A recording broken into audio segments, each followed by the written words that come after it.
ओम शांति। आज मनुष्य को शक्ति की आवश्यकता है। वो शक्ति है आध्यात्मिक शक्ति, जो परमात्मा हम आत्माओं में भरते हैं राजयोग के माध्यम से। उनमें से एक शक्ति है पावर टू अकोमोडेट, जिसे हम अपनी भाषा में कहते हैं एडजस्टमेंट पावर। आज आपने कईयों को सुना होगा कहते हुए कि मुझे बहुत एडजस्ट करना पड़ता है, या इस व्यक्ति के साथ हम एडजस्ट नहीं कर पाते जिसके कारण हम दुखी हैं, या जीवन ही बहुत ज़्यादा दुखमय और एक प्रकार से नर्क तुल्य बन जाता है जब हम लोगों से परिस्थितियों के साथ एडजस्ट नहीं कर पाते। तो कैसे ये शक्ति हमारे अंदर आए, कैसे हम योग के माध्यम से इसको अपने प्रैक्टिकल जीवन में अप्लाई कर सकें, इस पर चर्चा करने के लिए हमारे साथ हैं ब्रह्मा कुमारीज़ की वरिष्ठ राजयोग शिक्षिका आदरणीय रजनी दीदी। रजनी दीदी ब्रह्मा कुमारीज़ जापान और फिलीपींस की डायरेक्टर हैं। ओम शांति दीदी। ओम शांति। दीदी, जैसे हमने पहले भी चर्चा करी कि जो भी शक्तियाँ हम चाहते हैं वो वास्तव में आत्मा चाहती है। वो शक्ति, आत्मा को हम शक्तिशाली बनाना चाहते हैं, लेकिन कई बार उसका हम फिज़िकल रूप ले लेते हैं। कई बार हम पोजीशन लेना चाहते हैं या किसी प्रकार की वेल्थ को इकट्ठा करना चाहते हैं, क्योंकि हम अपने अंदर पावर फील करना चाहते हैं। लेकिन कुछ भी हम इकट्ठा कर लें, जब तक आंतरिक शक्ति नहीं है तब तक जीवन में सुख का अनुभव नहीं हो सकता और एक एनरिचिंग लाइफ नहीं होती। तो एडजस्टमेंट पावर पर आज हम चर्चा करेंगे, लेकिन उससे पहले हम कुछ समय चाहते हैं कि आप जो भी हमारे दर्शक हैं उन्हें भी और हमें भी कुछ पॉजिटिव थॉट्स दें, जिससे कि हम अपने बुद्धि रूपी बर्तन को, उस शक्ति को लेने के लिए तैयार कर सकें।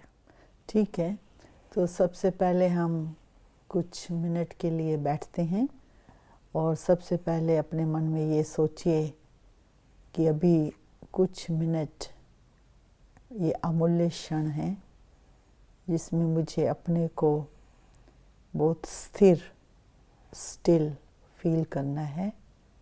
ये मेरा ऑब्जेक्टिव है। तो अपने मन में ये सोचिए कि मैं एक बहुत शांत स्वरूप और बहुत स्थिर, स्टिल वाली एनर्जी हूँ, जैसे काम लेक होता है, जैसे सनसेट होता है। इसी ढंग से अपने मन में ये सुंदर सी पिक्चर लाइए कि मैं भी बहुत बहुत काम, सरीन, स्टिल हूँ।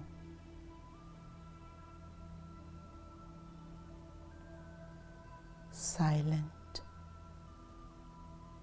एनर्जी हूँ।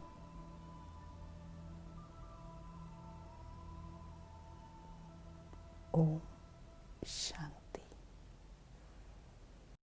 दीदी, आपने जैसे स्टिलनेस की बात करी, तो इससे हम समझ सकते हैं कि जब भी हमें अपने अंदर शक्ति चाहिए तो पहला स्टेप होना चाहिए अपने आप को स्टिल करना, साइलेंस में आना।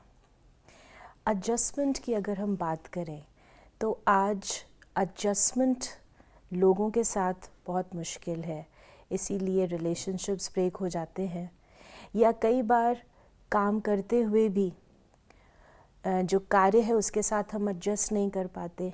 कई बार परिस्थितियों के साथ एडजस्ट नहीं कर पाते। अचानक कोई बात आ जाती है और हमें लगता है कि मेरी कैपेसिटी में नहीं है। तो एडजस्टमेंट पावर को स्पिरिचुअल एंगल से जब हम देखते हैं तो उसको किस प्रकार से आप डिफाइन करेंगे? पावर टू एडजस्ट मीन्स समाने की शक्ति। तो एक पिक्चर मेरे सामने आती है, जैसे समुद्र होता है और नदियाँ होती हैं। तो नदियाँ जहाँ तहाँ से आती हैं, समुद्र में समा जाती हैं।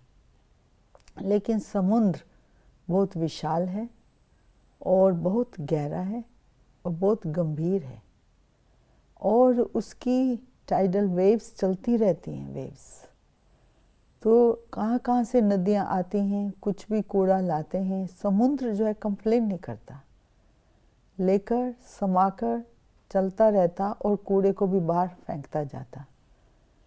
इसको कहेंगे बड़ा दिल, विशाल दिल, उदार दिल, गंभीर दिल। जब हमारी ये फीलिंग्स इतनी विशाल हो जाती हैं तब हम एडजस्ट कर सकते हैं किसी के साथ। तो इसका मतलब है समा सकते हैं। लेकिन आज क्या होता है कि हमारे दिल छोटे हो गए हैं, तो हर बात को हम कुछ ना कुछ बात में रिएक्ट कर देते हैं। छोटी सी परिस्थिति कुछ चेंज हो गई तो पहले ही मन में आ जाता है क्यों हुआ। यदि आई है परिस्थिति तो हमको उसमें एडजस्ट करना है, अर्थात उसमें कुछ बेनिफिट देखना है, इससे मेरे को क्या बेनिफिट मिलेगा। तो जब हम पॉजिटिव सोचते हैं तो एडजस्टमेंट पावर भी आती है, लेकिन उसके लिए चाहिए थोड़ी धैर्यता। आपने कई चीज़ें मेंशन करी, एक तो विशाल हृदय, जनरोसिटी जिसे कहें, कि हम दूसरों की चीज़ों को भी अपने अंदर समा सकते हैं, और दूसरी आपने बात कही कि हर चीज़ में एक पॉजिटिव बात को देखना, और तीसरी चीज़ आपने कहा पेशेंस। लेकिन ये तीनों चीज़ों की कमी है आज, उसको कैसे बढ़ाया जाए? How to use it practically? Practical life में बातें तो आएंगी, तो धैर्यता का मतलब तो यही है ना कि हम जल्दी रिएक्ट नहीं करें, तो सुनने की शक्ति रखें, तब समा सकते हैं, जिसको हम एक्टिव लिसनिंग कहते हैं। तो हम बहुत एक्टिव माइंड से सुने किसी बात को और समझें उसके भाव को, तभी धैर्यता काम करती है। रिएक्शन में जल्दी जल्दी वो धैर्यता काम नहीं करती है। और दूसरा है कि हम दिल बड़ा चाहिए। दिल बड़ा मीन्स विशाल, जाति पाति, कोई ऊंच नीच, कोई पढ़ा हुआ है नहीं पढ़ा हुआ है, कोई कुछ भी बैकग्राउंड से आता है, तो हम उसको जज नहीं करें, क्योंकि उसमें भी हम लोग कुछ ना कुछ प्रकार का दिल छोटा कर लेते हैं। ओ ये तो पढ़ा लिखा नहीं, इसको क्या समझ आएगा। तो इसलिए हम इन सब बातों से जब ऊपर उठते हैं और उसको इंसान के रूप में देखते हैं, और इंसान से भी थोड़ा सा ऊपर देखें तो एक्टर के रूप में देखें कि ये भी एक एक्टर है, इस दुनिया में पार्ट प्ले कर रहा है, एक्टिंग कर रहा है। और यदि स्पिरिचुअल के रूप से देखें तो एक सोल है जो परफॉर्म कर रही है अपना एक्शन, लेकिन सबकी कैपेसिटी अलग अलग होती है। तो जब हम उसकी कैपेसिटी को समझेंगे तो हम जल्दी रिएक्ट नहीं करेंगे, तो उससे हमारी फीलिंग्स ठीक रहेंगी। तो हम अपना पुश नहीं करेंगे कि मेरा ही ठीक है सोचना, इसको बिल्कुल नहीं आता है। दीदी, पहले हम जो आपने कहा रिएक्शन की बात, और जब हम परिस्थितियों में होते हैं जहाँ पे टाइम शॉर्ट होता है और जहाँ पर एक हैबिट हो गई होती है रिएक्शन देने की व्यक्ति की, उसे भी पता है कि हम रिएक्ट कर रहे हैं, मुझे रिएक्ट नहीं करना चाहिए, या रिएक्शन करने के बाद रियलाइज़ भी करते हैं लेकिन पुनः उस बात को में फिर रिएक्शन आता है क्योंकि वो सिचुएशन एक हाई प्रेशर की सिचुएशन है। तो ऐसी परिस्थिति में व्यक्ति क्या करे जब उसे पता है कि करना नहीं है, ज्ञान है, उसको ये भी पता है कि मैं कर रहा हूँ, तो जानते हुए भी वो कर रहा है? क्या होता है कि जैसे एग्ज़ाम आने वाला हो और एग्ज़ाम से पहले हम अपनी तैयारी करते हैं ताकि एग्ज़ामिनेशन हॉल में जब हम बैठेंगे तो उत्तर दे सकते हैं। यदि हमने नई तैयारी कुछ की हुई है और एग्ज़ाम आ गया तो हम फेल हो जाते हैं। यही स्थिति बन चुकी है।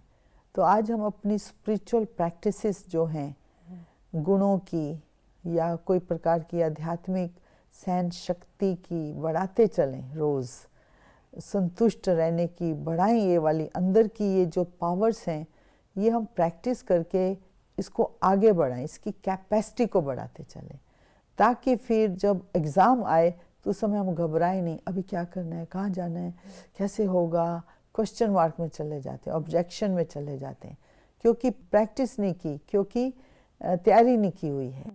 तो जब आप गुणों की प्रैक्टिस की बात करते हैं, जैसे गुणों की आपने practice। 2-3 जो बताए, एक संतुष्टता बताई, हाँ, तो इस गुण को प्रैक्टिस में कैसे लेकर आया जाए? प्रैक्टिस में ऐसा है कि जैसे हमारी आदत है कंप्लेन करने की, तो हम उसको ध्यान में रखें कि कोई भी बात आती है हमारे सामने, एकदम हम कंप्लेन नहीं करें, हम अपने को रोकें कंप्लेन से। लेकिन हमारी आदत है ना पुरानी कंप्लेन करने की, तो हम अपने माइंड को उसमें यूज़ कर लेते हैं कंप्लेन करने में। कंप्लेन की बजाय हम ये सॉल्यूशन ढूंढें कि इसका क्या सॉल्यूशन हो सकता है, ये कैसे ठीक हो सकती है। तो माइंड तो वही है, लेकिन हम उसको पॉजिटिव रूप में, सॉल्यूशन के रूप में जब सोचना चालू कर देते हैं, तो वो माइंड की जो पुरानी आदत है वो रिप्लेस हो जाती है सॉल्यूशन ढूंढने में, तो वो आदत ख़त्म हो सकती है। तो इसके लिए 2 चीज़ें ज़रूरी हैं। पहले तो मुझे ये रियलाइजेशन होना चाहिए कि मेरी आदत है कंप्लेन करने की, क्योंकि जो भी कुछ हम करते हैं हम उसे जस्टिफाई करते हैं या डिफेंड करते हैं कि हम कंप्लेन इसलिए करते हैं कि काम ठीक हो या पता चले लोगों को।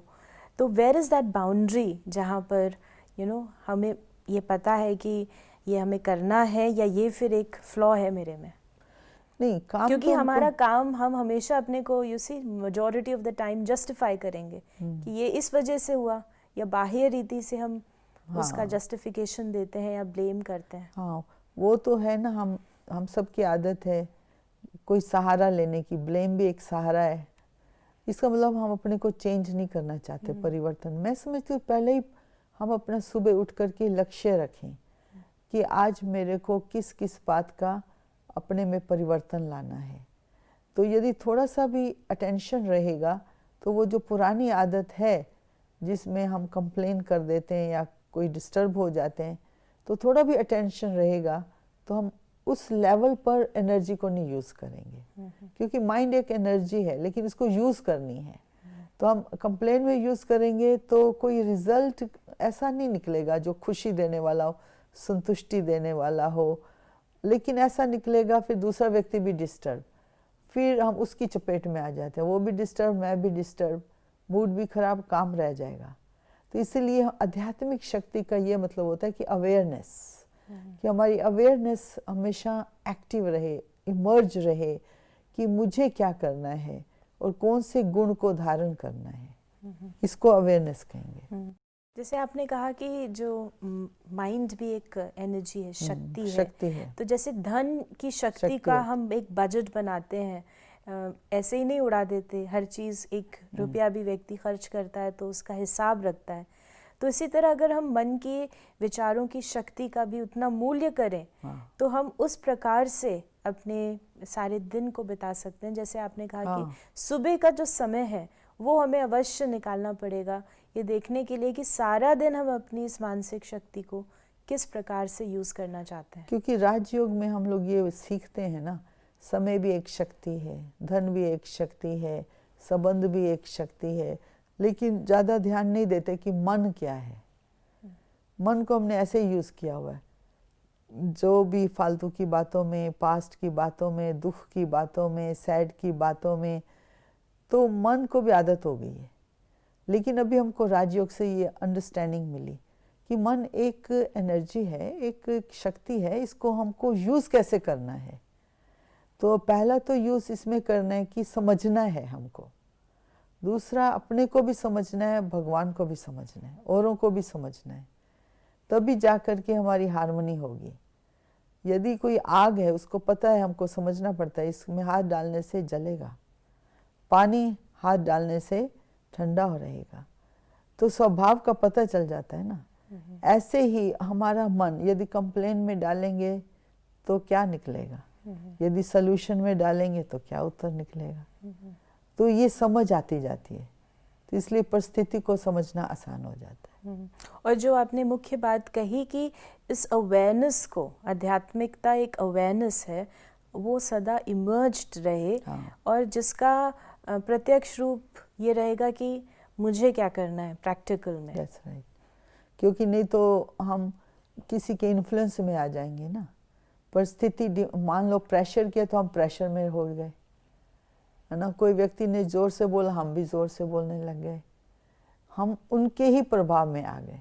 तो अवेयरनेस से क्या होगा कि हमको क्या करना है ये याद रहेगा। तो हम इन्फ्लुएंस में नहीं आकर के हम अपनी शक्ति से काम कर सकेंगे। और जब अपनी शक्ति से कर रहे हैं तो जो आपने दूसरा जो बात बताई थी कि विशाल हृदय रखना। हाँ, विशाल, उससे तो बढ़ेगा ना विशाल दिल, क्योंकि अपनी एनर्जी यूज कर रहे हैं हम, दूसरे की नहीं। वास्तव में वो डिप्राइवेशन ही कहेंगे कि हम अपनी शक्ति, महानता को, स्ट्रेंथ को समझते जाते हैं तो दिल भी बड़ा होता जाता है। कई बार ऐसा भी देखा गया है कि कुछ लोग एडजस्ट करते हैं और बड़े दिल के साथ एक दूसरों की कमियों को भी जैसे अपने अंदर समाते रहते हैं, उनकी विशेषताओं को देखने का प्रयास करते हैं, उनके लिए काफ़ी कुछ करते हैं, और लेकिन अंदर ही अंदर वो काफ़ी दुखी भी फील करते हैं और ड्रेन्ड आउट महसूस करते हैं, और एट सम पॉइंट उनको ये फीलिंग आती है कि कब तक हम ही एडजस्ट करते रहें, when will it all and. और कई बार फिर वो या तो रिलेशनशिप ब्रेक हो जाती है या जो भी वो कार्य है वो समाप्त करने का प्रयास करते हैं कि इस व्यक्ति से दूर हो जाएं, सिचुएशन से दूर हो जाएं, और उनको लगता है मैंने इतना कुछ किया लेकिन मुझे रिटर्न में जो हमने एक्सपेक्ट किया था वो नहीं मिला। और कई बार ऐसा भी होता है कि वो रिटर्न तो ना मिले, एक्नॉलेजमेंट भी नहीं मिलता, दूसरी ओर कुछ और ग्लानि मिल जाती है, तो व्यक्ति बहुत मायूस हो जाता है। क्योंकि देखो हम सब में कमज़ोरियां तो हैं लेकिन स्ट्रेंथ भी है, दोनों हैं। लेकिन मेरा फोकस कहाँ है? एक छोटा बच्चा है, बार बार गिरता है, हम कहेंगे ओ तुम तो हमेशा ही गिरते रहते हो, उसकी कमज़ोरी को ही सोचते हैं और उसको डांटते रहते हैं और उसकी स्ट्रेंथ को नहीं देखते हैं, उसको उत्साह नहीं देते हैं, उसको उमंग नहीं देते हैं, उसको करेज नहीं देते हैं, एम्पावरमेंट नहीं करते हैं, तो वो कहाँ बढ़ेगा? तो हम ये भी देखें कि हर एक में दोनों ही हैं, कमी भी है और एक स्ट्रेंथ भी है, ताकत भी है। तो हम कमी को ना देख करके यदि उनकी अच्छाई को देखते हैं, ताकत को देखते हैं और उस ताकत के साथ उसको हम आगे बढ़ाते हैं, तो वो जो दूसरा व्यक्ति है वो जो कमी से कर रहा था काम, वो स्ट्रेंथ से चालू कर देगा काम करना। तो मैं समझती हूँ वो अप्रोच से हम एडजस्ट कर सकते हैं।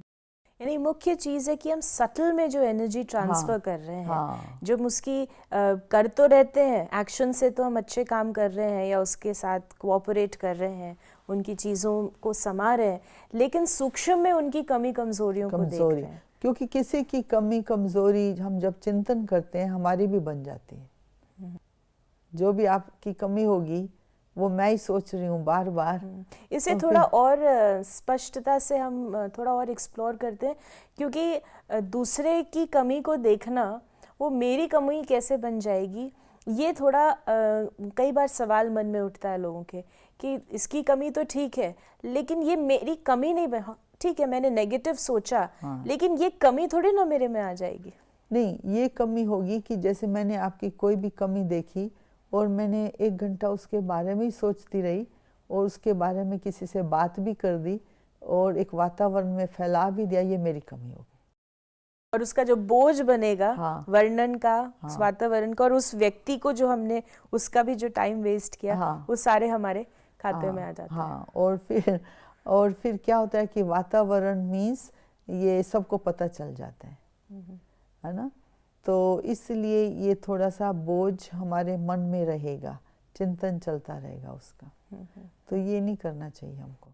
यानी पावर टू अकोमोडेट अगर हमें अपने जीवन में लाना है और राजयोग के माध्यम से ये शक्ति हमारे जीवन में आती है, तो योग को हम कैसे उपयोग में लेकर आए? हाँ, योग का यही मतलब है कि हम अवेयरनेस में रहें, हम याद रखें अच्छी अच्छी बातों को कि किस प्रकार से अच्छी बात हम अपने जीवन में धारण करें ताकि ये जो पावर टू एडजस्ट है ये ऑटोमेटिकली हमारे जीवन में आए।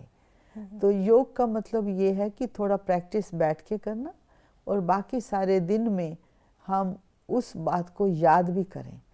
और मैंने ये देखा है कि यदि जैसे स्कूल में तो हर 6 महीने में 3 महीने एग्ज़ाम होते हैं, हम यही समझ लें कि सारा टाइम ही हम एग्जामिनेशन हॉल में बैठे हैं स्कूल में, तो कोई भी टाइम आपको पावर टू एडजस्ट तो करना ही है, क्योंकि स्पीड ऑफ टाइम ऐसा हो गया कि बहुत बदलता रहता है ना, चेंज होती रहती है ना परिस्थितियाँ। तो इसलिए अभी अपनी कैपेसिटी भी तो बढ़ानी पड़ेगी ना, चेंज करने के लिए, उसको अडॉप्ट करने के लिए, एडजस्ट करने के लिए। तो दीदी आपने कहा चलते फिरते कि आपने हमें गाइडलाइन दिया कि हमको विशेषताओं को देखना है और एक प्रकार से अपनी कैपेसिटी को बढ़ाना है, लेकिन जो बैठक में हम जो योग करते हैं तो उसकी अगर आप हमें यात्रा कराएं हमारे दर्शकों को भी, तो it will be very nice. तो थोड़ी देर के लिए हम प्रैक्टिस करते हैं। सबसे पहले अपने मन में ये सोचिए कि हमारा जीवन एक स्कूल की तरह है, जहाँ हम पढ़ाई पढ़ते हैं जीवन के बारे में, और इसमें एग्ज़ाम भी होते हैं। दूसरे स्कूल में कभी कभी होते हैं। ये याद रखें कि ये जीवन जहाँ हम एग्ज़ामिनेशन हॉल में बैठे हैं, कोई भी मिनट, कोई भी टाइम हमारा एग्ज़ाम हो सकता है। तो मुझे 3 बातों की तैयारी करनी है। सबसे महत्वपूर्ण शक्ति है सहन शक्ति। सहन करना, जैसे पेड़ होता है उसमें बेंड करने की शक्ति होती है। तूफान भी आता है, वो फ्लेक्सिबल रहता है। सहन, हम किसी की कोई भी बात है उसको लेट गो कर दें, भूल जाएं, दिल में ना रखें, मन में भी ना रखें। ये सुंदर बातें हम अपने मन में चिंतन करते रहें। दूसरा है पावर टू एकोमोडेट, समाना। और ये याद रखें कि मैं वही आत्मा हूँ जिसके अंदर ये एक महानता है, ये नेचुरल एक शक्ति है कि मैं अपने निजी स्वरूप में शक्तिशाली आत्मा।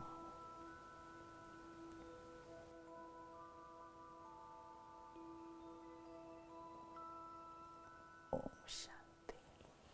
सो दीदी आपने जो हमें बताया कि पहली बात तो हमको प्रैक्टिस करनी पड़ेगी, अपने साथ भी बातें करनी पड़ेंगी, अपनी मानसिक ऊर्जा को इस्तेमाल करना पड़ेगा, और अपना जो आपने स्वमान, जो अपना स्वचिंतन बताया कि मैं कौन हूँ, अपनी पहचान, हमें अपनी अवेयरनेस सारा दिन रखनी होगी। तो एक बात निकल के आती है कि जिस प्रकार हम हर प्रकार की शक्ति, जैसे हमने कई शक्तियों की बात करी, धन की शक्ति, फिजिकल शक्ति या संबंधों की भी शक्ति में टाइम इन्वेस्ट करते हैं, अपनी एनर्जी इन्वेस्ट करते हैं, इसी प्रकार अगर हमें आध्यात्मिक शक्ति चाहिए जिसमें विशेष, जैसे हम एडजस्टमेंट पावर को बढ़ाना चाहते हैं, तो उसके लिए भी हमें थोड़ा सा समय निकालना पड़ेगा, और एक डिसिप्लिन के साथ फोकस वे में अगर हम करेंगे तो फिर हम उसको अपने जीवन में अपना सकते हैं। हाँ, ये तो ठीक बात है, क्योंकि जहाँ हम फोकस करेंगे तभी सिद्धि मिलेगी। जैसे धन कमाने के लिए भी रूटीन में जाना, काम करना, फोकस करना, पर्पस रखना, इन्वेस्टमेंट करना, तभी मिलता है। ये भी ऐसे ही है। तो अगर हम मुख्य 2 बातें या 3 बातें अपने जीवन में लाना चाहते हैं, वो कौन सी बात होगी जिससे हमारी पावर टू एडजस्ट बढ़े, जो सार रूप में the whole sum total of this discussion that we had? 3 बातें तो यही रहेंगी कि हम जिसके साथ रहते हैं रोज़ हम उसकी एक विशेषता तो देखें, उसकी अच्छाई देखें। हर सारा दिन ही थोड़ी उसकी कमी है, कुछ तो विशेषता है, कोई तो कुछ तो अच्छा करता ही होगा वो व्यक्ति। चलो 35 में से 34 ना भी गुण हो, एक तो होगा, तो वो हमारी जो नज़र हो उसकी अच्छाई की तरफ जाए। दूसरा, कुछ मिनट हम अपने मन में साइलेंस में मेडिटेशन करें, ताकि मेडिटेशन मीन सेल्फ रिफ्लेक्शन, हम रिफ्लेक्ट करें कि मेरा मन क्या काम कर रहा है, मेरा टाइम कहाँ जा रहा है। तो हम रिफ्लेक्ट करें, हमारी गति कहाँ जा रही है। जैसे धन का रखते हैं ऐसे टाइम का रखते हैं, ऐसे मन का भी रखें। कि मेरा मन क्या क्या काम कर रहा है। और तीसरा, अपना दिल बड़ा रखें। सब परफेक्ट तो नहीं है इस दुनिया में, हम सब आए हैं, हम भी परफेक्ट नहीं है। हाँ कोई परफेक्ट नहीं है, मैं भी नहीं हूँ। तो हम दूसरों से एक्सपेक्टेशंस करते हैं ना फिर, तो इसलिए एक्सपेक्टेशन से दूर तो जाना ही पड़ेगा। उसके लिए पॉजिटिव एटीट्यूड रखें, उनको हिम्मत दें, अपने को भी हिम्मत दें, तभी हम आगे बढ़ सकते हैं। बहुत अच्छी आपने जो प्रैक्टिकल बात बताई कि जिनके साथ भी हम रहते हैं वर्तमान में, चाहे हम किसी कमरे में रहते हैं या जहाँ पे काम करते हैं या जो भी हमारे इर्द गिर्द लोग हैं, उनकी विशेषताओं को रोज़ देखना वो बहुत ज़रूरी है। क्योंकि जिनके साथ रहते हैं उनकी कमियां ज़्यादा नज़र आने लगती हैं, क्योंकि साथ में होते हैं तो कई सारे एक्शंस दिखाई देते हैं या कई चीज़ें जो हम, जैसे आपने बताया, एक्सपेक्टेड हैं वो नहीं हो रही होती हैं, तो एडजस्टमेंट हमारी पावर कम होती जाती है। तो यदि हम प्रैक्टिकल में रोज़ उस व्यक्ति की विशेषता देखेंगे तो उसकी यूज़फुलनेस, उसकी वैल्यू हमारी नज़र में रहेगी और उनके साथ एडजस्ट करना बहुत आसान हो जाएगा। आप करके देखें, मैं भी करके देखूंगी। बहुत ही सुंदर। और हम चाहेंगे कि हमारे जो दर्शक हैं वो आज से ये तो कर सकते हैं कि जिनके साथ भी हम रहते हैं, हम भी उसको ट्राई करेंगे, आप भी ट्राई करें, उस व्यक्ति की या उन लोगों की विशेषता रोज़ अपने मन में लेकर आएँ। लेकिन ये डेली करना है और देखते हैं कि पावर टू एडजस्ट हमारी कितनी बढ़ती जाती है। क्योंकि जब हम आध्यात्मिक पावर की बात करते हैं तो बैठक में भी हमें योग करना है, लेकिन सारा दिन भी उस योग के प्रयोग को जब हम करते हैं तो वो शक्ति हमारी अपनी शक्ति बन जाती है। ओम शांति। ओम शांति।